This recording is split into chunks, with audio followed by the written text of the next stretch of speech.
سے یعنی نکلتا ہے، گرتا ہوا انسان سمجھ جاتا ہے. تو جیسے گرتے ہیں اور گرتے وقت ہم یعنی کہتے ہیں، تو ویسے ہی اگر ہمارا نفس برائیوں میں گر رہا ہو تو ہم یعنی کہہ کے اسے بلند کر دیں.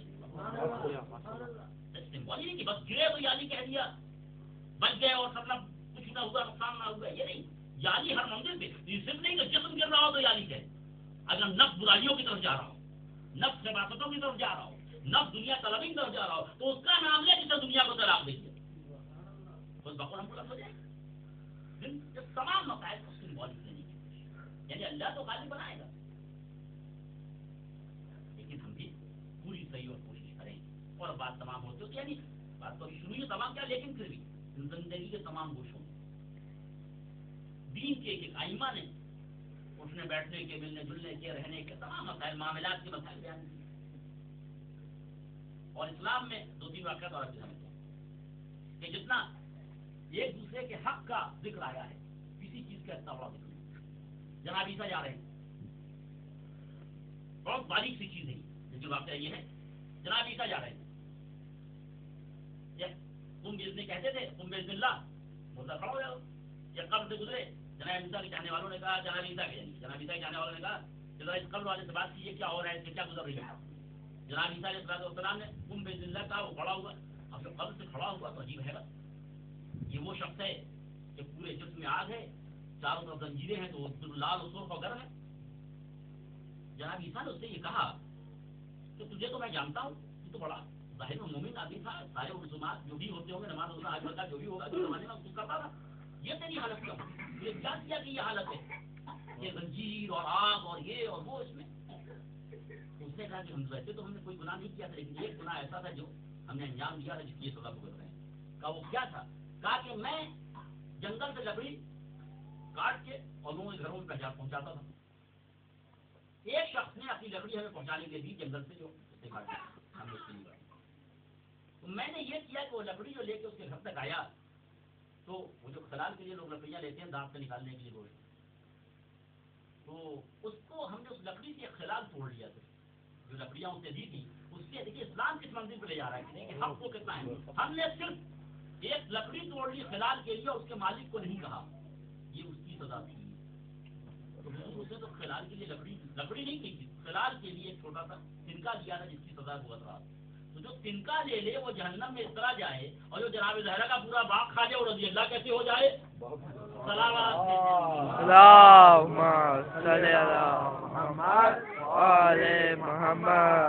اس طرح تنکا توڑ لے تو یہ تماشا ہو جائے، اور جو پورا باغ ہڑپ کر جائے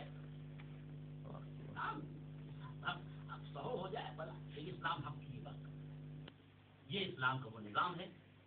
اور ایسے بہت سے چھوٹے چھوٹے، اور یہاں پہ جتنا احتجاج کیا ہے ہمارے بہت سے علماء نے، اور آج بھی کرتے رہتے ہیں، بہت سے متقی لوگ علماء ہیں، متقی افراد. ایک واقعہ اور سنتے چلے کہ جو احتجاج کیا، ایک عالم دین سے نام ذہن میں اتفاق سے نکل گیا، وہ ہر شب جمعہ نجف سے کربلا جاتے تھے زیارت کے لیے. تو اس کے لیے جیسے آج لوگ گاڑی ہائر کرتے ہیں، اس زمانے لوگ گھوڑا ہائر کرتے تھے، کسی کا گھوڑا لے لیا بیٹھ کے چلے. تو انہوں نے ایک گھوڑا ہائر کیا کہ آج ہم شب جمعہ ہے کربلا جائیں گے، اور وہاں زیارت کر کے تو کے گھوڑا دے دیں گے اور تمہاری اجرت تمہارے حوالے کر دیں گے. تو جب وہ ہائر کر چکے گھوڑا تو وہ مالک چلا گیا جسے دیا. اب ایک آدمی آیا، ایک شخص نے آگے یہ کہا کہ آپ جب کربلا جا رہے ہیں اس رات، تو فلاں محلے میں ہمارا ایک جاننے والا رہتا ہے، اسے آپ یہ خط جو ہے اس کو پہنچا دیجیے گا، یہ خط آپ اسے پہنچا دیجیے گا. صلوات بھیجے محمد آپ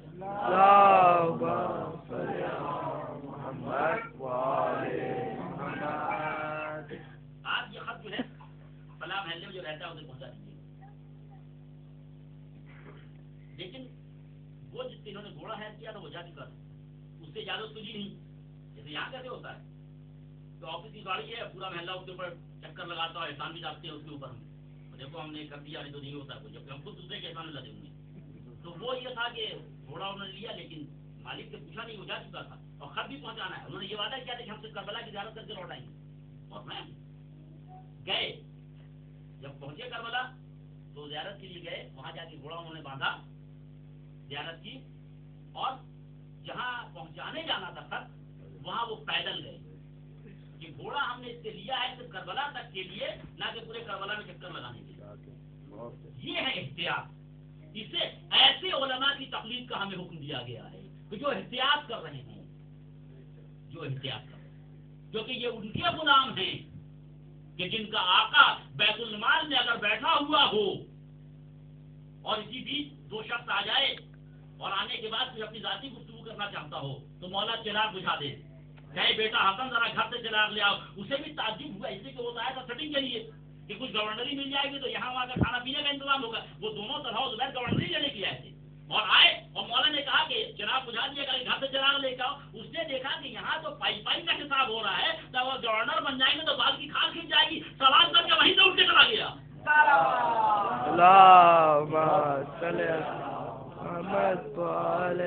اس نے مولا سے پوچھا کہ آپ نے چراغ کیوں لگایا؟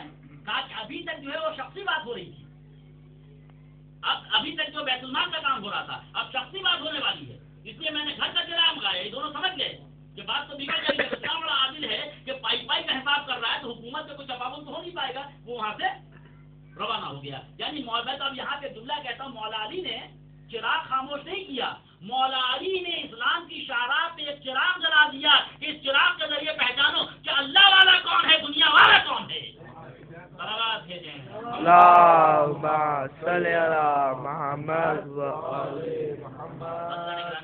بات تمام. ہماری پوری صحیح اور کوشش یہی ہونی چاہیے کہ ہم وہ تمام ائمہ کے فرمودات الذین جاہدوا فینا لنہدینہم سبلنا، تاکید ہے یہاں پہ نون جو ہے وہ تاکید کے لیے. جو لوگ ہماری راہ میں کوشش اور صحیح کرتے ہیں ہم انہیں غیب سے مدد کرتے ہیں. ہم کوشش اور صحیح کریں کہ ہم کو ایمان کی سیرت کے تحت زندگی بسر کرنی ہے. اللہ خود ایسی راہ ہموار کر دے گا، کسی ایسے کو بھیج دے گا، کسی ایسے کو رہنما بنا دے گا، کسی ایسے کو ہمارا دوست بنا دے گا جو ہمارے ہاتھوں کو پکڑ کے دین کے راستے پہ لے جائے. پہلے ہم اس نیت کے ساتھ اپنا کام شروع کریں، خود ایسی کتابیں آ جائیں گی، ایسے لوگ آ جائیں گے، ایسے حالات پیدا ہو جائیں گے کہ انشاءاللہ ہوتا ہے. اللہ اپنے دین کو تو قائم کرے گا، لیکن ہماری ذمہ داری یہ ہے کہ ہم بھی اس دین کے لیے اپنی کوشش اور صحیح کرتے رہیں اور پوری صحیح. یقیناً اس کے ذریعے اللہ ہمارے دنیاوی مسائل کو بھی حل کر دے گا، ہماری دنیاوی زندگی کو بھی آسان کر دے گا اور آخرت کی گناہوں کو بھی. کوشش ہماری یہ ہونی چاہیے کہ ہم پوری کوشش اور صحیح کے ذریعے دین کو قائم رکھنے کی کوشش کریں. اور ائمہ اہل بیت علیہ السلام نے بات تمام ہے. ائمہ اہل بیت محمد وآل محمد. دوسروں کے لیے مسئلہ لاکھ مشکل ہو ہمارے لیے آسان، دوسروں کے لیے مسئلہ لاکھ مشکل ہو ہمارے لیے آسان. آپ نے دیکھا ہوگا کہ سوکھی زمین پہ جو پہلا قطرہ، پہلا ڈراپ جو پانی کا گرتا ہے وہ بہت آہستہ آہستہ آگے بڑھتا ہے، اور دوسرا ڈراپ جب اسی جگہ پہ گرتا ہے وہ تیزی سے آگے بڑھ جاتا ہے. کیوں؟ اس لیے کہ پہلا ڈراپ جگہ بناتا ہے، زمین کو تر کرتا ہے، اب جو ڈراپ ہے وہ تیزی سے بڑھتے رہتے ہیں. ہمارے لیے ہمارے ائمہ نے راستے بنا دیے ہیں، بس اس راستے پہ ہم علی اکبر کا خون دے کر راستہ بنایا، قاسم کے جنازے کو پامال دیکھتا ہوا دیکھ راستہ بنایا، علی اکبر کے گلے میں تیر کو برداشت کیا، راستہ بنایا. کیا لاشا بے گورو کفن رہا لیکن اس کے بعد بھی راستہ بنا اور بات تمام ہو گئی تھی. بس یہی سے مسائل سے دیکھ لوں، کیونکہ پرسوں جب یہ جملہ پڑھا جاتا ہے تو یہ مسائل میں شمار ہوتا ہے. پرسوں جب یہ جملہ پڑھا گیا مسائل میں شام غریبہ کے تو یہ مسائل میں شمار ہوتا ہے، لیکن آج اس سے ہمیں 10 دینا. پرسوں آپ شام غریبہ کے میں 10 و مسائل مشکل ہے، وہ مسائل کا جملہ ہوتا ہے، اس کا انسان بالکل جسے کہتے ہیں کہ اس منزل میں چلا جاتا ہے کہ اس کی آواز ہی وہ گریا کرے. لیکن آج اس سے ہمیں 10 لینا ہے اور آپ کی ذمہ اسی کے بعد شروع یہ کہ ہم بھی دین کے لیے کام کریں، ہم بھی دین کی برتری کے لیے اللہ تو کریں، ہم بھی ساتھ ساتھ رہیں. وہ چھوٹا سا جملہ صرف تمام